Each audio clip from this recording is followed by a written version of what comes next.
लड़की के द्वारा बताया जा रहा है कि जो लड़का है वो मानसिक रूप से ठीक नहीं था, यानी साइको था।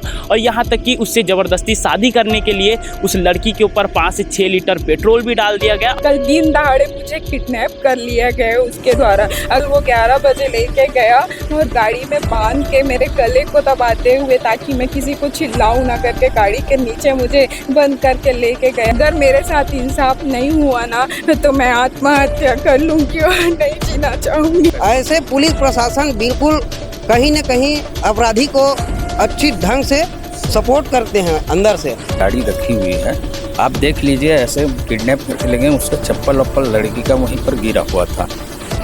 नमस्कार साथियों, मैं हूं मयंक और आप लोग देख रहे हैं राजनांदगांव अपडेट।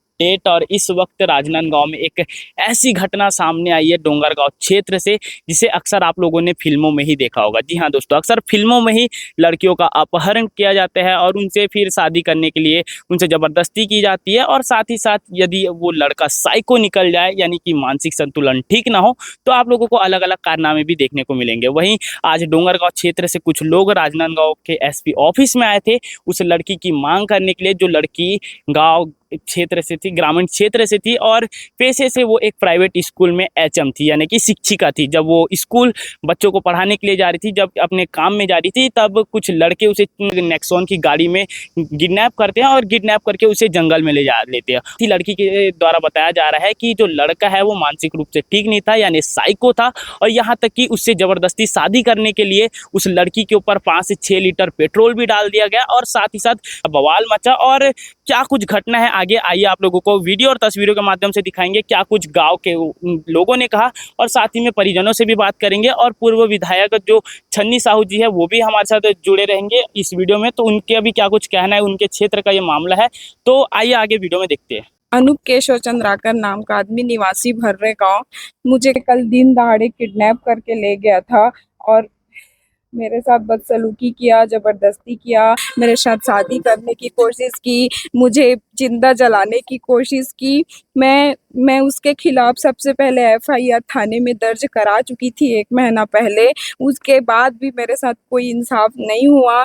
क्या वहाँ पे थाने में ये देखा जा रहा था कि मेरे साथ ऐसा दिन आए या मैं मेरे साथ ऐसा हो करके। जब मैं एक बार थाने में एफआईआर लिखा के आ चुकी थी तो क्यों उसके लिए कोई एक्शन नहीं लिया गया? उसके बाद भी कोई संज्ञान नहीं लिया गया, जबकि मैं वहाँ क्लियर बोला, नया षड्यंत्र रचा और मेरे को जान से मारने के लिए लेके गया। यहाँ तक कि वो मेरा जबरदस्ती उस समय जो एफआईआर कराई थी उसका वीडियो बना के भी मुझे ये बोलता रहा कि अगर वो बयान वापस नहीं ली तो मैं मार दूंगा, जबरदस्ती शादी कर लूंगा, ये सारी चीज। और मेरा गलत वीडियो बना के भी वायरल करना चाहता है। मैं अगर थाने में गई थी, एफआईआर जब पहले लिखा के आई थी, उस समय भी मेरा एफआईआर दर्ज नहीं किया जा रहा था। मैं दोपहर 2 बजे से गई थी, शाम के 7 बज चुके थे, तब भी मेरा एफआईआर नोट नहीं किया जा रहा था। डोंगरगांव थाने में मैं जब बोल के आई कि मैं अकेली आई हूँ, एक अकेली लड़की, और मैं अगर आप नई रिपोर्ट लिखोगे तो मैं रात के 9 बजे तक यहीं बैठे रहूंगी, तब मेरा रिपोर्ट लिखा गया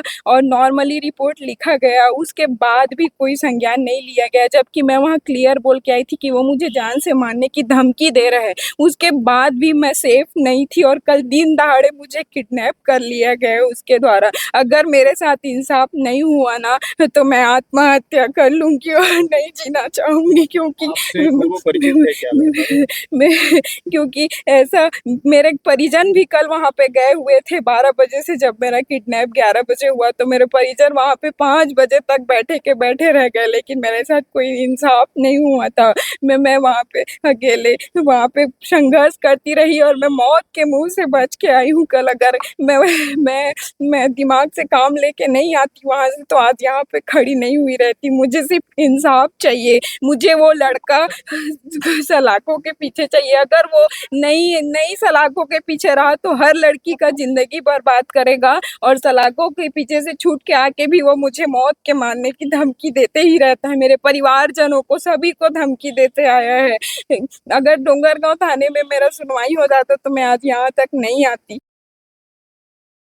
और आप लौटी कब हैं और इतने समय तक उसने आपको कहाँ पे रखा? मुझे कल वो 11 बजे लेके गया और गाड़ी में बांध के मेरे गले को दबाते हुए, ताकि मैं किसी को चिल्लाऊं ना करके, गाड़ी के नीचे मुझे बंद करके लेके गया। गांव के पास में ही एक जंगल में लेके गया था और मुझे वहां पे जबरदस्ती मेरे को अपना बात मनवाते रहा कि तुमसे शादी करनी है और मुझे अपना बयान वापस लो करके। मैं नहीं मानी उसका बयान वापस लेने के लिए, तो वो मुझे 2 से 3 बजे के बीच में पेट्रोल डाल दिया था मेरे ऊपर, मेरे मेरे पूरे बॉडी में पेट्रोल डाल दिया था। उसके बाद मुझे मुझे समझाता रहा, लेकिन माचिस का काड़ी पकड़ के वो मेरे को जान से जलाने की कोशिश करता। तो मैं उसकी बात मानने के लिए एक वीडियो बनाई कि मैं इसके साथ मर्जी से शादी की हूँ और मैं इसके साथ किए हुए सारे बयान वापस ले लूंगी करके। उसके बाद मैं बहुत दिमाग से काम लेके, क्योंकि वो पागल है, बहुत बड़ा पागल है, पल में कुछ और बोलता है, पल में कुछ और करता है। तो मैं उसके दिमाग को खेलते हुए बोली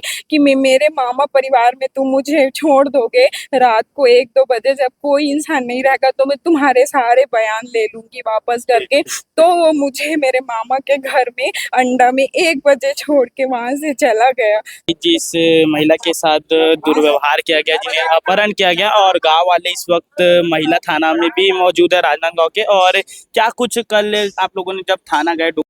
11 बजे की घटना है और वो खुद मेरी भतीजी है। 11 बजे घटना होने के बाद हमने तुरंत इत्तला दिया था, सूचना देने के बाद भी कोई नहीं आया। कोई ना आने के बाद हमने 12 बजे एफआईआर दर्ज करने के लिए फिर गए, कोई नहीं आ रहा है करके। और एफआईआर दर्ज करने के लिए लड़की की माँ यानी कि मेरी भाभी और मेरा भाई और उसकी पत्नी यानी मेरी दोनों भाभी और मेरा भाई गए। जाने के बाद और ये सरपंच गया, कोमल, स्थानीय सरपंच वहाँ के कोमल सिन्हा, ये चारों पांचों लोग गए। उसके बाद 12 बजे से एफआईआर दर्ज कराने के लिए गए। तो एफआईआर दर्ज करने के लिए उसने टाइम लिया, 5:30 बजे तक के बिठा के रखे। 5:30 बजे एफआईआर दर्ज हुआ है। तब तक के मैंने जब टीआई साहब ने वहाँ पहुँचा मौके पे, तो मैंने बताया कि ये घटना यहाँ पर गाड़ी रखी हुई है, आप देख लीजिए, ऐसे किडनैप करके ले गए। उसका चप्पल वप्पल लड़की का वहीं पर गिरा हुआ था। लड़की के चप्पल गिरने के बाद मैंने फ़ोटो वोटो खींच लीजिए आपने करके फ़ोटो खींचा। उसके बाद मैंने बताया कि इस साइड पे ऐसे गए हैं, कहीं से भी मिलता है तो आप पॉइंट उसको पकड़ करके ये करिए करके, तत्काल खोजिए करके। लेकिन ऐसा कुछ नहीं हुआ। उसके बाद हमने एफआईआर दर्ज करने के लिए बार-बार जब फ़ोन कर रहे हम, एक तो ऐसी ही हमारी लड़की गई है, तो हम लोग सुबह से ऐसे ही परेशान थे, कोई खाना खाया नहीं था। उसके बाद भी कोई सुनवाई ना होने के बाद चलो जैसे तैसे करके 5:30 बजे एफआईआर दर्ज हुई, इन लोग 6 बजे आए वापस। उसके बाद हमने थोड़ा सा शाम को जब व्हाट्सएप पे उसने ये वीडियो भेजा कि शादी कर लिए हों ऐसा वैसा करके, तो उस पे वो हम लोग ना गूगल पे ये करके तो लोकेशन मिला वहीं पर पहाड़ी पे, हमारे गांव का ही पहाड़ी है, वहीं पर जंगल का मिला। तो 7:30 बजे लगभग 7 से 7:30 बजे की घटना है वो। तो हम लोग पूरे गांव वाले और आसपास के गांव के लगभग 5 से 6 गांव के लोग सारे गांव में पूरे चाक चौबंद किए, हर गांव का रास्ता ब्लॉक किए और पूरे गांव लगभग 250 से 300 आसपास के गांव सहित मिला के गाँव वाले पूरे जंगल को घेरे।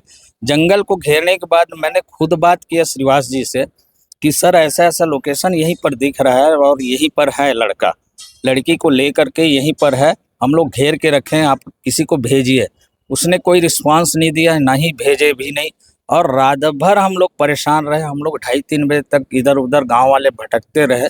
भटकने के बाद हम लोग घेराबंदी किए, उसका लोकेशन मिलते गया। तो उसने क्या किया, लड़के ने किसी और मोबाइल से इधर उधर भटकाते रहे और ऐसा करके वो निकल के सीधा वहाँ अंडा ले जाके छोड़ दिए। छोड़ने के बाद हमने फिर बात किया 4:30 बजे साहब को कि भाई ऐसा मिल गया है, मैसेज पता चल रहा है, तो ठीक है करके फिर वहाँ से भेजे, लाए।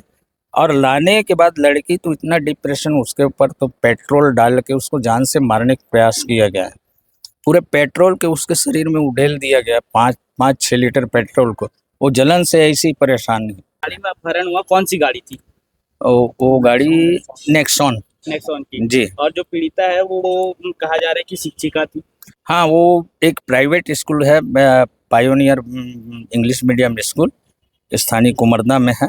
वहीं पर वो HM है HM जी। जी। और गांव के सरपंच भी हमारे साथ मौजूद है। और बताइए सर, क्या कुछ जैसे कि कल का जो अपराध हुआ है उसमें अपराधी है, अपराधी को अपराध बनाने में उतना ही ये लोग पुलिस प्रशासन डोंगरगांव थाने के लोग उतने ही सपोर्ट किए हैं। जैसे कि कल का घटना है 12 बजे वो लोग भली भांति अवगत हो गए थे थाना प्रभारी। फिर हम लोग 12 बजे आए ना तो वहाँ तरफ 2-3 मिनट ही वहाँ पे हम लोगों से फेस टू फेस बात हुआ टीआई साहब से। वो इग्नोर मारते हुए हम लोग रात मतलब कल 12 बजे से लेकर 5 बजे तक 5:30 लगभग इवन 6 बजे हम लोगों को रिसिप्ट नहीं मिला FIR का। और यदि बाय दफा ये लोग ये सूझबूझ का अपना परिचय देते पुलिस प्रशासन डोंगरगांव थाना, तो कहीं न कहीं बैरिकेड ये करके अपने पूरे क्षेत्र को कैप्चर करके उस अपराधी को वहीं पे पकड़ लेता। ये लोग तो कहीं न कहीं हमको आशंका ऐसे लगता है कि कहीं न कहीं पीछे से उनका सपोर्ट था और उनको अनहोनी होने के लिए ये लोग इंतजार कर रहे थे। ये सब घटना घटने के बाद अभी बताया ना कि पूरे रात भर अपन भटक रहे थे और आज दिन में भी रवैया वही रहा कि उनके एक उनका बयान लेने के लिए कितना गंदा ट्रीटमेंट हुआ। वो मात्र 4 बार में वो जो लेडी कांस्टेबल है वो सिर पकड़ने लगी। हम लोग तो पूरे रात 24 घंटा भटक रहे हैं। ऐसे पुलिस प्रशासन बिल्कुल कहीं न कहीं अपराधी को अच्छी ढंग से सपोर्ट करते हैं अंदर से। तो मैं तो यही चाहता हूँ पुलिस प्रशासन से भी और सरकार से भी कि ऐसे रवैया वाले कांस्टेबल को बाइकाट जल्दी से हटा दिया जाए और सख्त जितना भी अपराध हो रहा है उस पर नियंत्रण रखा जाए। जी, जिस प्रकार से बताया जा रहा है कि जब पुलिस प्रशासन ने कार्रवाई नहीं की तो गांव वाले 250-300 लोग मिल करके उस पीड़िता को खोजने के लिए लगे रहे। साथ ही साथ गांव की जो घेराबंदी करके पूरे गांव वाले जैसे कि बता रहे कि रात भर जागते रहे और साथ ही साथ उस पीड़िता को बचाने के लिए जिस प्रकार से गाँव वालों ने समर्थन दिया। और कहीं ना कहीं से बात सही भी है कि एक प्रकार से आरोपी को बढ़ावा देने के लिए किस प्रकार से पुलिस प्रशासन जब अपनी कार्रवाई नहीं करती तो ये साबित होता है कि जो पुलिस प्रशासन भी है कहीं ना कहीं से उनको सपोर्ट कर रही है। और आगे तो अब देखने की बात ये रहेगी कि जिस लड़के के खिलाफ कार्रवाई की मांग करने के लिए डोंगरगांव से लोग यहाँ मौजूद हुए हैं, यहाँ लोग आए हुए हैं राजनांदगांव SP ऑफिस में, क्या इनकी कार्रवाई को मांगी जाएगी और क्या उस लड़के को जिसने एक पीड़िता के साथ इतना दुर्व्यवहार किया उसके साथ अपहरण जैसा काम किया और क्या कुछ जो घटना हुई है क्या इस पीड़िता को इंसाफ मिलेगा या नहीं, ये तो आगे वीडियो में देखने वाली बात रहेगी। फिलहाल आज के लिए इतना ही। आगे अगर कोई और कार्रवाई होती है तो आप लोगों को वीडियो और तस्वीरों के माध्यम से जारी करने की कोशिश करेंगे। फिलहाल आज के लिए इतना ही, मिलते हैं नेक्स्ट वीडियो में। तब तक के लिए जय हिंद, जय भारत, जय छत्तीसगढ़। ये बताइए क्या मामला था? बहुत ही गंभीर विषय है। कुच्ची विधानसभा का ग्राम भेजरा टोला का लड़की है जो 11 बजे ड्यूटी में जा रही थी। उनको अगवा करके ज़बरदस्ती शादी करने का प्रयास कर रहा था। उस शादी की लड़की मना करती है तो उनके ऊपर पेट्रोल डालने का काम करते हैं। इनको हत्या करने का प्रयास वो लड़का करता था और कहीं ना कहीं शिकायत लेकर लड़की थाना पहुंची। पहले तो कल परिजन पहुंचे थे। परिजन 12 बजे से 5 बजे तक बैठे थे लेकिन कोई भी प्रकार के थाना वाले उनके कोई भी प्रकार से गंभीरता से लिया ही नहीं गया। और आज लड़की जब वहाँ थाना में पहुंची है तो गंभीरता से वहाँ पे एक महिला कांस्टेबल है जो बदतमीज से पेश आती है, जो मौत के मुंह से निकल कर आई हो उसे पेश अच्छा आना चाहिए, अच्छे से पूछना चाहिए, लेकिन बदतमीज से बात करते। कहीं ना कहीं आज जो प्रदेश की सरकार मुख्यमंत्री जी विष्णुदेव साय जो सुशासन की बात करती है, आज हमारी महिला बेटियां बच्चे कहीं सुरक्षित नहीं है। और उसी थाना में जब न्याय नहीं मिले तो हम आज SP ऑफिस आया है इस बच्ची को न्याय दिलाने के लिए। कल डोंगरगांव क्षेत्र से एक लड़की किडनैपिंग हो गई थी जो देर रात को बरामद हो गई है और जो आरोपी है वो फरार है। उसके पीछे पुलिस टीम गई हुई है। शीघ्र उसकी भी गिरफ्तारी हो जाएगी।